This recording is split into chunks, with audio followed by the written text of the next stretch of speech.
हमने क्या बात किया था कि जब भी प्यूबरिटी टाइम आता है, प्यूबरिटी का टाइम जब आएगा in case of a male, अगर मेल में प्यूबरिटी आती है तो प्यूबरिटी टाइम कितना होता है? 12 to 15 ईयर। जब वो बच्चा, मेल बच्चा 15 साल का हो जाएगा तब उसके बॉडी में प्यूबरिटी आएगी। इसका मतलब क्या बच्चों, जो सेक्स हार्मोन होते हैं, सेक्स हार्मोन, कौन सा हार्मोन रिलीज करता है मेल? याद करो, टेस्टोस्टेरोन। ठीक है, टेस्टोस्टेरोन नाम का मेल हार्मोन प्रोड्यूस होना स्टार्ट हो जाता है after the age of 12 and 15। Okay, इस एज के दौरान इसके बॉडी में ये मेंस्ट्रुएशन होना स्टार्ट हो जाती है, सॉरी, इसके बॉडी में टेस्टोस्टेरोन नाम का हार्मोन रिलीज होना स्टार्ट हो जाता है। ठीक है, तो ये हार्मोन किसके अंडर में रिलीज होगा? एक हार्मोन का नाम बताया था मैंने, GnRH। क्या लॉन्ग फॉर्म है इसका GnRH का? Gonadotropin releasing hormone. कौन सा है? Gonadotropin releasing hormone. इस हार्मोन के अंडर में मेल के अंदर प्यूबरिटी आने के बाद में टेस्टोस्टेरोन नाम का सेक्स हार्मोन रिलीज होना स्टार्ट कर देता है और वो क्या करेगा? सेकेंडरी सेक्सुअल कैरेक्टर डेवलप कराएगा मेल के अंदर। इतनी बात क्लियर है आपको? यस और नो? इतनी बात क्लियर है?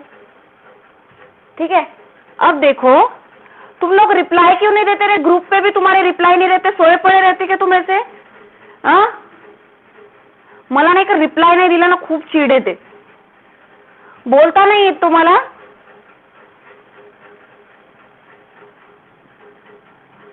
चलो, फीमेल के अंदर प्यूबरिटी जब आएगी तो क्या होगा? फीमेल के अंदर प्यूबरिटी का टाइम क्या बोलेंगे मुझे? फीमेल के अंदर जब प्यूबरिटी आती है तो उस टाइम पीरियड को क्या बोलते हैं बच्चों? मेनोपॉज। सॉरी, माझंही डोकं चालायला बंद झालंय। मेनार्च। ठीक है, जो प्यूबरिटी टाइम होता है अप टू द 13 ईयर हम कंसिडर करेंगे।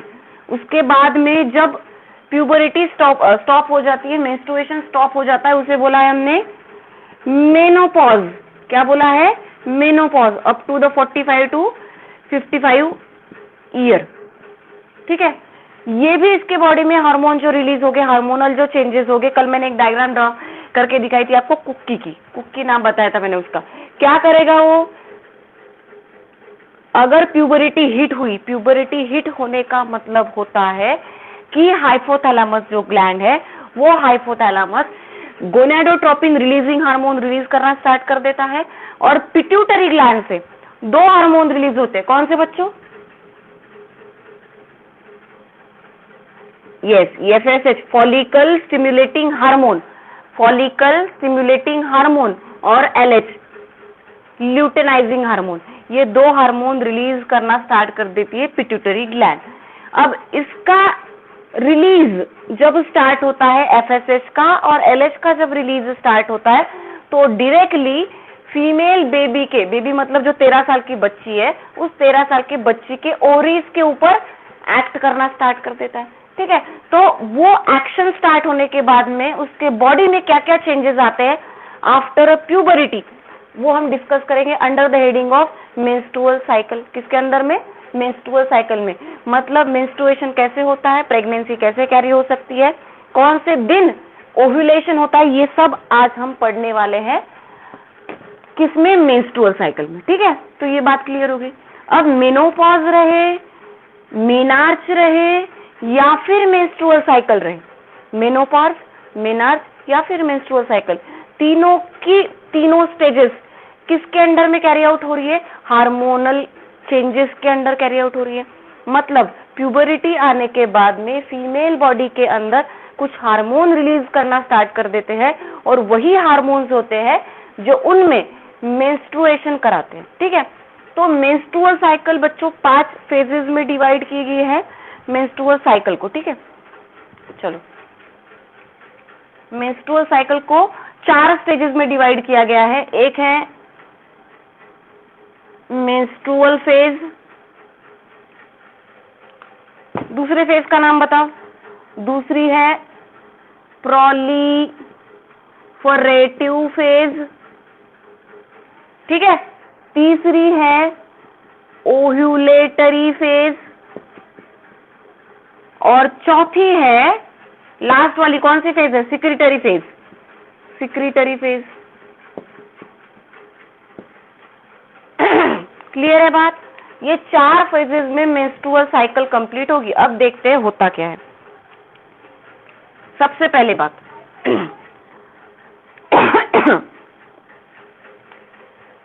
ये जो सीक्वेंस आपको दिख रहा है यहाँ पे, gonadotropin hormone, ovarian cycle, ovarian level और यूटेराइन साइकिल, इसका मतलब पहले समझ लो। Gonadotropin releasing hormone, gonadotropin hormone का मतलब होता है कौन से हार्मोन? एफएसएच एंड एलएच, ये 2 हार्मोन, इन्हें बोला गया है गोनाडोट्रोपिन रिलीजिंग हार्मोन। जब भी ये रिलीज होगे, ये किस पे अटैक करेंगे? किस पे अटैक करेंगे बताओ? किस? ओवरीज के ऊपर अटैक करेंगे। ठीक है,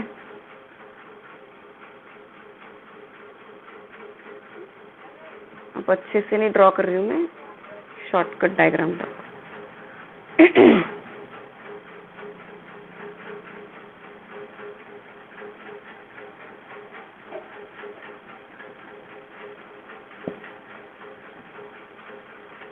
ठीक है, लिगामेंट।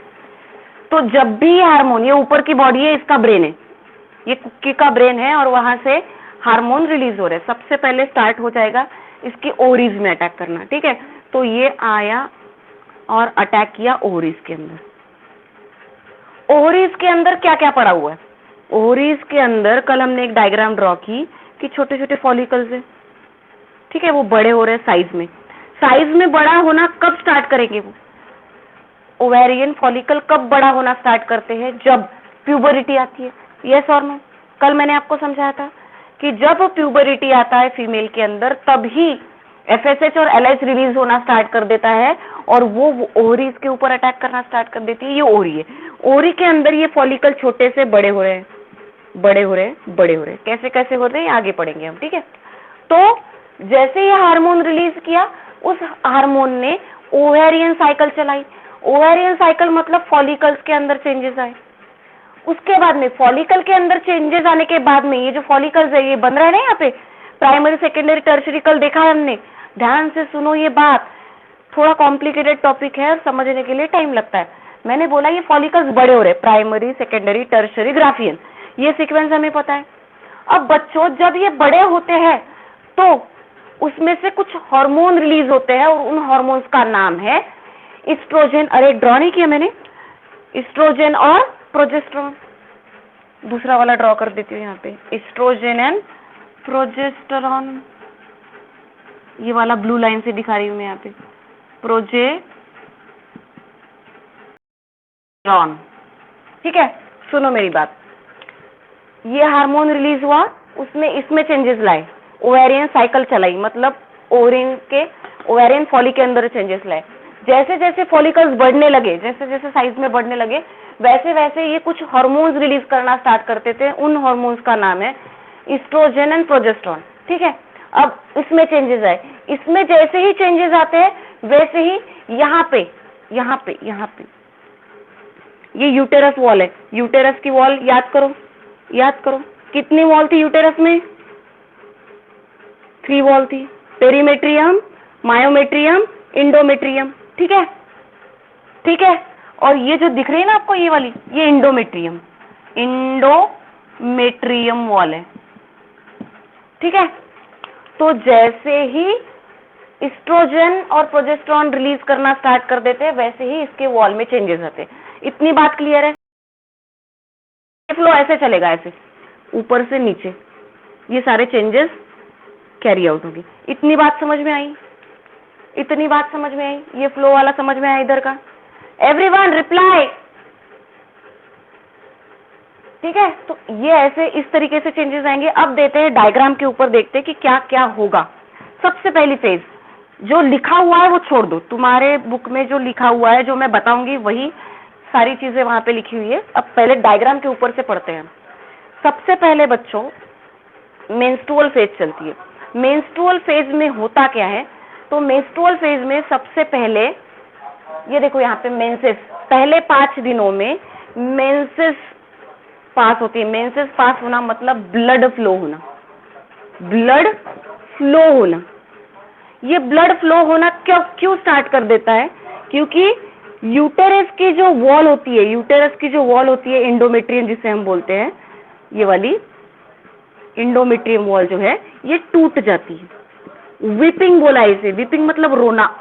इंडोमेट्रियम वॉल पहले 5 दिनों में, पहले मेंस्ट्रुएशन साइकिल जब होगी तो सबसे पहले प्यूबरिटी हिट होगी, गोनाडो रिलीजिंग हार्मोन रिलीज होगा, वो एफएसएच रिलीज कराएगा। ठीक है, उसने एफएसएच और एलएच को रिलीज कराया। रिलीज कराने के बाद में देखो यहाँ पे एफएसएच थोड़ा थोड़ा है और एलएच, एलएच यहाँ पे सीधा, अभी एलएच बहुत ज्यादा प्रोड्यूस नहीं हुआ है, सिर्फ सीधा है स्ट्रेट, और उसके बाद में उसका परसेंटेज बढ़ता है। तो पहले 5 दिनों में होता क्या है? पहले 5 दिनों में एफएसएच और एलएच, एफएसएच का अमाउंट बढ़ता है, बढ़ रहा है बढ़ रहा है बढ़ रहा है। एफएसएच का अमाउंट बढ़ रहा है, इसका मतलब क्या बच्चों? जो ओवरी के अंदर जो फॉलिकल्स है वो क्या कर रहे हैं? साइज में ग्रो हो रहे हैं। मैं बता रही हूँ, वो समझ में आ रहा है तुम लोगों को? क्या हो रहा है? साइज में बड़े हो रहे हैं। सुनो मेरी बात, क्या हो रहा है पहले 5 दिनों में? पहले 5 दिनों में सबसे पहले एफएसएच और एलएच रिलीज होता है, एलएच कम अमाउंट में, एफएसएच ज्यादा अमाउंट में, इसलिए एफएसएच को ऐसे बड़ा दिखाया। ठीक है, अगर इसने रिलीज करना स्टार्ट कर दिया तो एफएसएच फॉलिकल स्टिमुलेटिंग हार्मोन का काम होता है बच्चों, फॉलिकल को ग्रो कराना, ओवेरियन फॉलिकल को ग्रो कराना। तो जब मेंस्ट्रुएशन होता है, जब एमसी पीरियड शुरू होते हैं पहले 5 दिनों में, तो उन पहले 5 दिनों में हमारी ओवरी के अंदर ये फॉलिकल्स बढ़ने लगते हैं साइज में, primary then secondary then tertiary. समझ में आई मेरी बात? समझ में आई मेरी बात? मैंने क्या बोला? यस और नो? ठीक है, अब देखो इसने फॉलिकल को बड़ा किया। अब फॉलिकल जैसे जैसे बड़े हो रहे बच्चों, जैसे जैसे फॉलिकल बड़े हो रहे वैसे वैसे वो कुछ हार्मोन रिलीज करती है, वैसे वैसे वो कुछ हार्मोन रिलीज करती है, नाम है एस्ट्रोजन और प्रोजेस्टेरॉन। तो पहले मेरी बात, शुरुआत में जब फॉलिकल प्राइमरी होगा, प्राइमोर्डियल प्राइमरी फॉलिकल, ठीक है, यहां तक जब आता है तो शुरुआत में एस्ट्रोजन ही बढ़ता है। शुरुआत में फॉलिकल में से एस्ट्रोजन रिलीज हो रहा है, रिलीज हो रहा है, रिलीज हो रहा है, रिलीज। प्रोजेस्टेरॉन अभी रिलीज नहीं हो रहा है, प्रोजेस्टेरॉन अभी स्ट्रेट दिखा है, देखो यहाँ पे straight straight straight straight straight, फिर उसके बाद में बढ़ता हुआ नजर आ रहा है। शुरुआत में जब फॉलिकल की साइज बढ़ रही है, primordial, primary, secondary, tertiary and then जो भी सीक्वेंस है, तो जैसे जैसे बढ़ रहा है, जैसे जैसे बढ़ रहा है वैसे वैसे एस्ट्रोजन रिलीज हो रहा है। इतनी बात क्लियर है? इतनी बात क्लियर है? यस और नो? अभी प्रोजेस्टेरॉन सीधा है, प्रोजेस्टेरॉन अभी बढ़ा नहीं, प्रोजेस्टेरॉन अभी स्ट्रेट लाइन से दिखा है, प्रोजेस्टेरॉन आगे बढ़ेगा। फॉलिकल कौन सा हार्मोन रिलीज कर रही है? एस्ट्रोजन हार्मोन रिलीज कर रही है। उन 5 दिनों में, शुरुआत के 5 दिनों में क्या होता है? मेंस्ट्रुअल फेज बोला जाता है उसे। इसके ये सारे चेंजेस की वजह से जो इंडोमेट्रियम की वॉल है, जो इंडोमेट्रियम की वॉल है वो टूटना स्टार्ट कर देती है। शुरुआत में एफएसएच भी कम है और एलएच भी कम है और फिर बढ़ रहा है ना। देखो मैंने क्या बोला, एफएसएच भी कम है, एलएच भी कम है और फिर बढ़ रहा है। दिख रहा है वहां पे डायग्राम में देखो। तो जैसे पहले कम है तो कम है, इसके वजह से इंडोमेट्रियम वॉल टूटी। शुरुआत में जब प्यूबरिटी हिट होती है तो एफएसएच और एलएच एकदम से ऐसे दिखाया, क्या पिक दिखाई क्या एफएसएच की? नहीं ना, पहले ऐसे दिखाया, ऐसे, और फिर ऐसे जा रहा है। मतलब शुरुआत में एलएच और एफएसएच कम है। तो जब एफएसएच और एलएच कम होता है तो उस टाइम पहले 5 दिनों में इंडोमेट्रियम की वॉल जो है, यूटेरस की इनर वॉल जो है वो टूटती है। उसे विपिंग बोला गया है, विपिंग। विपिंग मतलब रोना, टूटना। तो ये वॉल जो है इंडोमेट्रियम की, ये मोटी थी, अब ये टूट के 1 mm की हो गई है, 1 mm की हो गई है। समझ में आई मेरी बात? पहले 5 दिनों में एफएसएच और एलएच अमाउंट डिक्रीज होता है, तो उसके वजह से मेंसेस शुरू होते हैं। मेंसेस मतलब ब्लड फ्लो होना। ब्लड फ्लो में क्या होता है? तो अनफर्टिलाइज एग, जो एग अनफर्टिलाइज थे वो थे, उसके बाद में जो इंडोमेट्रियम की वॉल है वो टूटी है, अनयूज टिश्यूज है, इंडोमेट्रियम वॉल के टिश्यूज है, वो सारे बह जाते हैं in the form of blood.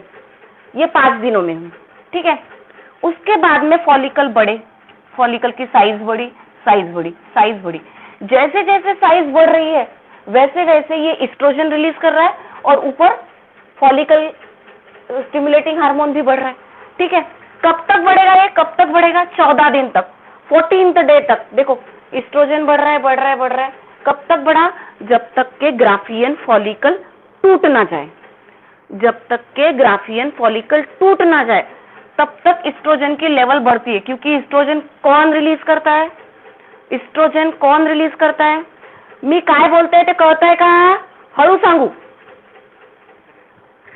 समझ में आ रहा है ना? देखो फॉलिकल पहले 5 दिनों में एफएसएच और एलएच कम था तो एंडोमेट्रियम टूट गई। उसे आपके बुक में एक वर्ड दिया है, क्या दिया है? फ्यूनेरल, फ्यूनेरल ऑफ अनफर्टिलाइज्ड एग। मैयत म्हणतो ना पण मैयत, फ्यूनेरलचा अर्थ काय रे? मैयत होतो। जब मर जाते हैं तो वो अर्थी उठा के लेके जाते हैं ना, उसे फ्यूनेरल बोला गया है। तो यहाँ पे भी जो एग्स अंदर पड़े हुए थे वो मरे पड़े हुए हैं, तो इसीलिए उन्हें अर्थी बोला गया है, फ्यूनेरल बोला गया। तो अनफर्टिलाइज्ड एग होते हैं। ठीक है, ये मेंसेस क्यों होता है? क्योंकि इस ब्लड में ये पानी की तरह फ्लूइड होता है ना। क्यों होता है? क्योंकि इसमें फाइब्रोलिसिन नाम का एंजाइम प्रेजेंट होता है। उस फाइब्रोलिसिन नाम के एंजाइम की वजह से ब्लड क्लॉट नहीं होता, पतला होता है, तो ब्लड बॉडी के बाहर निकल जाता है। ठीक है, अब देखो फॉलिकल बढ़ रहे, एफएसएच बढ़ा, यहाँ पे देखो, यहाँ पे बढ़ता हुआ नजर आ रहा है। एफएसएच बढ़ा बढ़ा बढ़ा, कब तक बढ़ा बच्चों? जब तक कि ग्राफियन फॉलिकल फट ना जाए। ठीक है, अब इसने एफएसएच का एक ही काम होता है बच्चों, एफएसएच का एक ही काम है, किसको बढ़ाना रे? फॉलिकल को, ओवेरियन फॉलिकल को बढ़ाया तो बन गया एक ग्राफियन फॉलिकल। अब जैसे जैसे ग्राफियन फॉलिकल बढ़ा, एस्ट्रोजन रिलीज हुआ। उसके बाद में 14वें दिन, सुनो मेरी बात, जैसे 14वां दिन आता है वैसे ही अचानक से एलएच बहुत ज्यादा बढ़ जाता है। 14वें दिन बहुत ज्यादा एलएच बढ़ जाता है, और जब एलएच 14वें दिन बहुत ज्यादा बढ़ जाता है तो उस टाइम ग्राफियन फॉलिकल फट जाता है। ग्राफियन फॉलिकल फट गया, फटने के बाद उसमें से क्या बाहर निकलेगा बच्चों? याद करो, कल समझाया था मैंने। क्या बाहर निकलेगा? क्या बाहर निकलेगा? सेकेंडरी oocyte निकलेगा। तो उस प्रोसेस को हमने नाम दिया ओव्यूलेशन। उसे हमने क्या नाम दिया? ओव्यूलेशन। देखो फट गया, फटने के बाद में ये निकल गया यहाँ से ओवम, और ये जो है एस्ट्रोजन अब हाई लेवल पे है। अब जैसे ये फट जाता है, फटने के बाद खाली बर्तन को क्या नाम दिया था हमने? याद करो, खाली बर्तन को क्या नाम दिया था? याद करो बच्चों, खाली बर्तन, यस वेरी गुड, कॉर्पस ल्यूटेयम। तो ये ओवम निकल गया और ये जो बचा हुआ है ना, कॉर्पस ल्यूटेयम है। ये जब ओव्यूलेशन की प्रोसेस हो रही है, जब 5 दिन चले जाते हैं, एफएसएच का अमाउंट जब बढ़ रहा है, एलएच भी जब बढ़ रहा है, तो उस टाइम फिर से एंडोमेट्रियम की वॉल बढ़नी स्टार्ट हो जाती है। जो थिकनेस 1 mm की हुई थी, एफएसएच और एलएच के अमाउंट के कम होने की वजह से ये थिकनेस 1 mm हो गई थी। अब ये थोड़ी थोड़ी ओव्यूलेशन तक कितनी हो जाती है बच्चों? 3 mm। देखो तुम्हारे बुक में दिया है 3 to 5 mm बढ़ जाती है, देखो दिख रहा है वहां पे, 14वें दिन तक। उसके बाद में इस फेज को बोला गया है प्रोलिफरेटिव फेज या फॉलिक्यूलर फेज। क्यों बोला होगा फॉलिक्यूलर फेज? फॉलिक्यूलर फेज क्यों बोला होगा? बोलो क्यों? फॉलिकल बना रहा है ना ये, यहाँ पे फॉलिकल्स बन रहे हैं ना बच्चों, ओवेरियन फॉलिकल डेवलप हो रहे हैं ना यहाँ पे, इसलिए इसका नाम फॉलिकुलर फेज। समझ में आया? यस और नो? यस और नो? अब फॉलिकल बन रहे इसीलिए इसका नाम फॉलिकुलर फेज दिया है। अब 14वें दिन तक यहाँ पे ये एंडोमेट्रियम की वॉल भी बन रही है, फिर से मोटी हो रही है, जो 1 mm की हो गई थी अब वो 3 to 5 mm।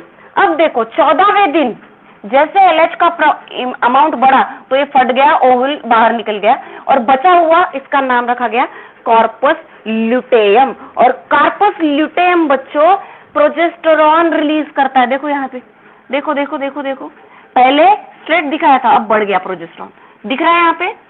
और प्रोजेस्टेरॉन को बोला गया है प्रेगनेंसी हार्मोन।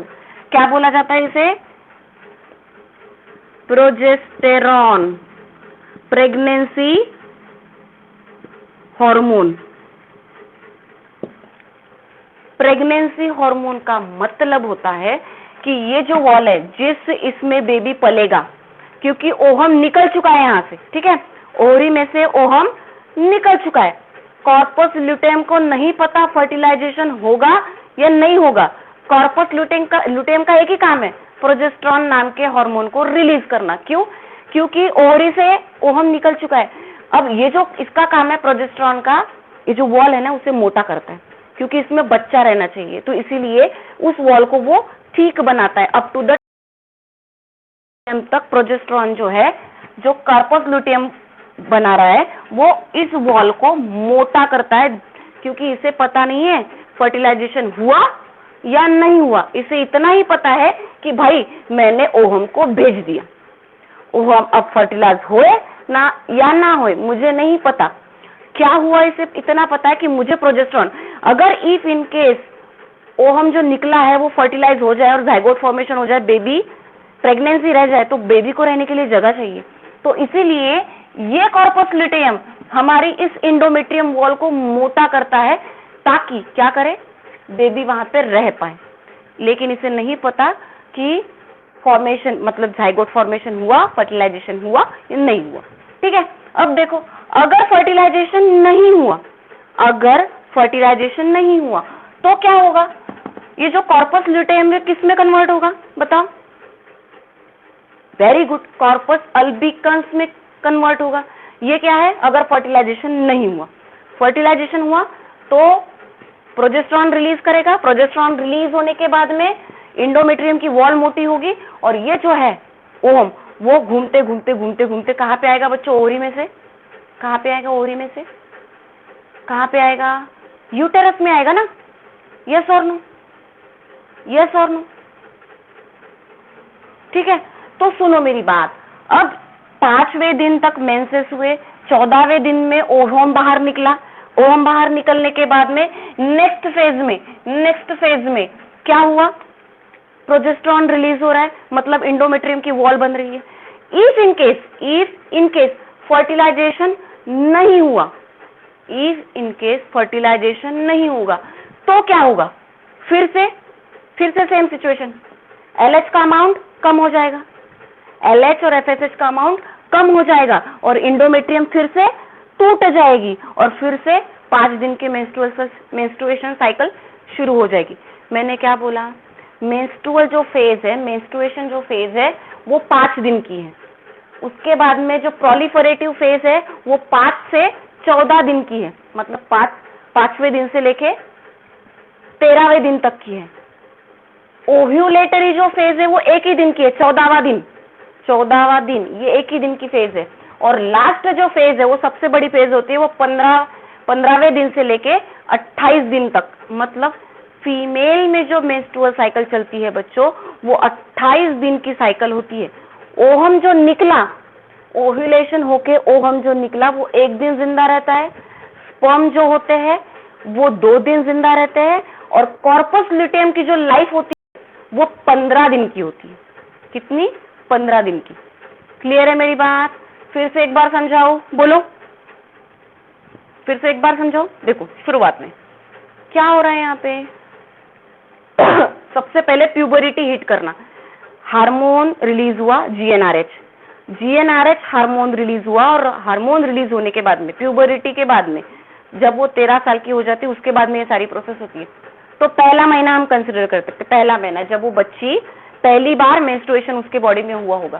तो देखो, 13 साल में वो बच्ची लायबल हो जाती है बेबी को कैरी, फिजिकली नहीं लेकिन वो बायोलॉजिकली मदर होने की कैपेबल होती है आफ्टर 13 ईयर। 13 साल के बाद वो बायोलॉजिकली मदर होने के लिए लायबल है, लेकिन उसकी बॉडी साथ नहीं देती क्योंकि पूरी बॉडी की डेवलपमेंट होनी होती है। लेकिन 13 साल के बाद में फर्स्ट मेंस्ट्रुएशन के बारे में बात कर रहे हैं कि GnRH रिलीज हुआ। GnRH रिलीज होने के बाद में उसने FSH और LH को रिलीज करना स्टार्ट कर दिया। तो ऑब्वियसली अगर रिलीज हो रहा तो डायरेक्टली पूरा का पूरा बंच थोड़ी रिलीज हो जाएगा, हार्मोन का आराम से रिलीज होगा। तो जैसे ही ये हार्मोन रिलीज होना स्टार्ट करते थे तो पहले शुरुआत में शांत होते हैं, ऐसे कम होता है अमाउंट। तो जब ये कम होता है तो उस टाइम जब LH और FSH कम है तो उस टाइम उसी दौरान शुरुआत के 5 दिनों में क्या हो रहा है, LH और FSH का अमाउंट कम है, तो इसके वजह से इंडोमेट्रियम वॉल टूट चुकी है, इंडोमेट्रियम की वॉल टूटी है और टूटने की वजह से सब ब्लड फ्लो हो रहा है बाहर। 3 से 5 दिनों का ब्लड फ्लो होता है या किसी किसी में 7 डेज का भी होता है। 45 to 100 ml ब्लड फ्लो जाएगा और उसमें अनवेस्ट जो अनफर्टिलाइज्ड एग्स होते हैं, जिसे मैंने बोला आपको फ्यूनेरल ब्लड क्यों लिक्विड फॉर्म में होता है वहां पे, क्योंकि वहां पे फाइब्रोलिसाइन नाम का एंजाइम प्रेजेंट है जो ब्लड को क्लॉट नहीं होने देता। 5 दिनों में ब्लड फ्लो हो रहा है बॉडी के बाहर। उसके बाद में FSH बड़ा आराम से बढ़ रहा है, तो बढ़ रहा है, जैसे ये बढ़ने लगता है वैसे ही फॉलिकल्स की डेवलपमेंट अंदर स्टार्ट हो जाती है, क्योंकि भाई इसे ओहम प्रोड्यूस करना है, मोती बनाने हैं। ओहम मतलब मोती करते हैं कंसिडर हम, ठीक है। तो ये बढ़ रहा है, FSH जैसे जैसे बढ़ा वैसे वैसे फॉलिकल की साइज बढ़ी, प्राइमरी सेकेंडरी टर्शरी, ठीक है। तो उस टाइम जैसे जैसे सेकेंडरी टर्शरी बनता है, ग्राफियन बनता है फॉलिकल, वैसे वैसे उन फॉलिकल में से एक हार्मोन रिलीज करना स्टार्ट हो जाता है, वो है इस्ट्रोजन। कौन सा? इस्ट्रोजन नाम का हार्मोन रिलीज होता है। तो जैसे जैसे इस्ट्रोजन रिलीज हो रहा वैसे वैसे वो इंडोमेट्रियम की वॉल को जो टूटी पड़ी है, जो मेंसेस ब्लड हो रहा है फ्लो, उसे उस वॉल को फिर से बनाना स्टार्ट कर देता है। तो इंडोमेट्रियम वॉल देखो यहाँ पे बन रही है, बन रही है, बन रही है। अब आ जाते 14वें दिन, जब FSH और LH, FSH तो निकल ही रहा है तो इसकी वजह से फॉलिकल बढ़ रहे हैं। जो LH था कम था ना शुरुआत में, अब अचानक से LH का अमाउंट बढ़ गया, हाई पीक दिखाइए। जैसे ही हाई पीक में LH बढ़ता है उसी टाइम वो ग्राफियन फॉलिकल फट जाता है और उसमें से सेकेंडरी oocyte बाहर निकलता है। उस प्रोसेस को नाम दिया है बच्चों हमने ओव्यूलेशन। क्लियर है मेरी बात? क्लियर है मेरी बात? यस और नो? ठीक है। अब जैसे ओव्यूलेशन हुआ, ये तो लुट गया, तो लुटने के बाद इसको नाम हमने रख दिया कार्पस ल्यूटेयम। जब ये लुट जाता है, जब इसे हम कार्पस ल्यूटेयम बोलते हैं, तो उस टाइम वो अपने बॉडी से कौन सा हार्मोन रिलीज करेगा? प्रोजेस्टेरॉन नाम का हार्मोन मोर अमाउंट में रिलीज करेगा, क्योंकि इसे नहीं पता, इसे इतना पता है कि मेरे पास मोती था, मैंने दे दिया। अब ये आगे जाके अगर फर्टिलाइज हो गया तो प्रेगनेंसी कैरी होगी, तो इसके लिए ये पहले ही प्रिपरेशन शुरू कर देता है। कार्पस ल्यूटेयम पहले ही प्रिपरेशन शुरू कर देता है। इसका मतलब क्या कि ये अपने बॉडी में से प्रोजेस्टेरॉन रिलीज करता है। प्रोजेस्टेरॉन को प्रेगनेंसी हार्मोन बोला जाता है। क्यों? क्योंकि इंडोमेट्रियम वॉल जितनी मोटी वो बनेगी उतना बेबी वहां पे सेटल रहेगा। तो वो प्रोजेस्टेरॉन रिलीज करता है और उसका काम होता है इंडोमेट्रियम वॉल को मोटा करना। 8 से 10 mm तक वो मोटा करता है ताकि बच्चा वहां पे रह पाए इजीली प्रोटेक्टिव लेयर में। अगर ये हो गया तो ठीक है, प्रोजेस्टेरॉन रिलीज होगा। अगर ये लास्ट वाला देखो यहाँ पे फिर से LH और FSH कम हो गया, देखो फिर से SH कम हो गया, तो अगर फर्टिलाइजेशन नहीं हुआ बच्चों तो ये जो कार्पस ल्यूटेयम है ये कार्पस अल्बिकन्स में व्हाइट कलर के स्कार में कन्वर्ट हो जाएगा। FSH और LH फिर से लो हो जाएंगे और जब FSH और LH लो होते हैं अमाउंट में, तब फिर से क्या होगा? मेंस्ट्रुएशन स्टार्ट होगा, फिर से इंडोमेट्रियम टूटेगी। क्लियर है मेरी बात? यस और नो? एवढं बोलू शकत नाही, किती एनर्जी स्टोअर केली मी तुम्हाला आता शिकवायसाठी। एवढं क्लियर आहे का टॉपिक? यस और नो? Any doubt?